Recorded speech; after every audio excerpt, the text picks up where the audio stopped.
क्या prelims CSE 2018 का question है। क्वेश्चन पढ़ते पहले। The parliament of India can place a particular law in 9th schedule of the constitution of India. ठीक है, पॉज करके ये क्वेश्चन पढ़ लीजिए और इसका आंसर कमेंट करिए। ठीक है, दूसरा ऑप्शन दे है the validity of law placed in the 9th schedule cannot be examined. ये स्टेटमेंट देखिए, cannot be examined by any court and no judgment can be made on it. ठीक है, पहला स्टेटमेंट कर रहा है कि पार्लियामेंट किसी भी पर्टिकुलर लॉ को 9th शेड्यूल में डाल सकता है। 9th शेड्यूल, ठीक है, तो ये करेक्ट स्टेटमेंट है। इसका रीजन आपको आगे बताते हैं। और दूसरा देखते हैं कि validity of law placed in 9th schedule cannot be examined by court and no judgment can be made on it. देखिए, अगर ये करेक्ट स्टेटमेंट है, मतलब 9th शेड्यूल में कोई लॉ डाले, ठीक है, और उसको यहाँ बोल रहा है कि cannot be examined by court, तो ऐसा नहीं हो सकता।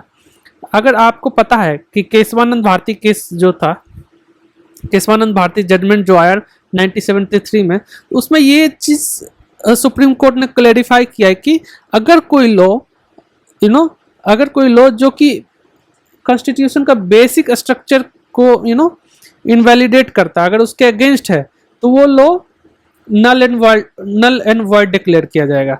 तो उस हिसाब से ये स्टेटमेंट गलत है कि मतलब एक बेसिक स्ट्रक्चर क्या हुआ, बेसिक जुडिशियल रिव्यू। अगर कोई उसको रिव्यू करेगा ही नहीं, मान लीजिए कोई लॉ है, उसने बेसिक स्ट्रक्चर को डिस्ट्रॉय किया, तो उसको रिव्यू करेगा तभी तो पता लगेगा। तो बेसिक स्ट्रक्चर को डिस्ट्रॉय कोई करेगा तो उसको रिव्यू होना जरूरी है। तो ऐसा कोई लॉ नहीं होगा जो कि सुप्रीम कोर्ट रिव्यू नहीं कर सकता, एग्जामिन नहीं कर सकता है। ये गलत स्टेटमेंट है। चलिए देखते हैं पहला का रीजन क्या है। तो पहला रीजन है कि स्टेटमेंट 1 इज करेक्ट। क्यों सर? 9th शेड्यूल क्या था कि 9th शेड्यूल को इंसर्ट किया गया कब? फर्स्ट अमेंडमेंट, जो कि 1951 में हैपन हुआ। ठीक है, 1951 में ही फर्स्ट अमेंडमेंट था, उसी में 9th शेड्यूल को ऐड किया गया। बेसिकली 9th शेड्यूल ये था कि अगर इसके अंदर कोई भी लॉ डाल देते हैं तो उसको जुडिशियल, वो कोर्ट के लिए नहीं जा सकता। सपोज फॉर एग्जांपल कोई लॉ है, जैसे उस समय क्या हुआ था ना कि लैंड रिफॉर्म लॉज आ रहे थे।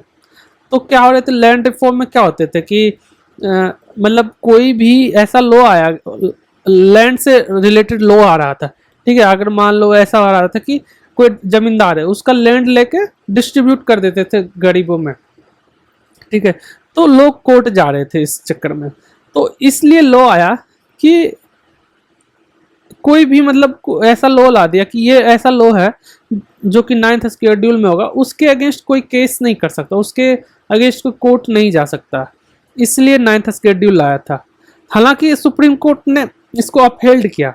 The supreme court upheld the validity of article 31B और 9th शेड्यूल, ठीक है, अलॉन्ग विथ आर्टिकल 31।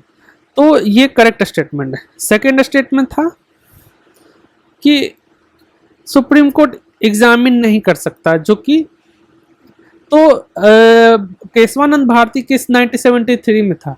उससे पहले जो भी लॉ थे, ठीक है, और जो भी लॉ थे और उसको 9th शेड्यूल में अगर रख दिया जाता तो उसके अगेंस्ट कोई केस नहीं कर सकता था, उसके अगेंस्ट कोई सुप्रीम कोर्ट नहीं जा सकता था। But after Kesavananda Bharati case, उसमें क्या आया कि जो कि बेसिक स्ट्रक्चर डॉक्ट्रिन को डिस्ट्रॉय करेगा, उसको रिव्यू, वो उसको एग्जामिन कर सकता है सुप्रीम कोर्ट।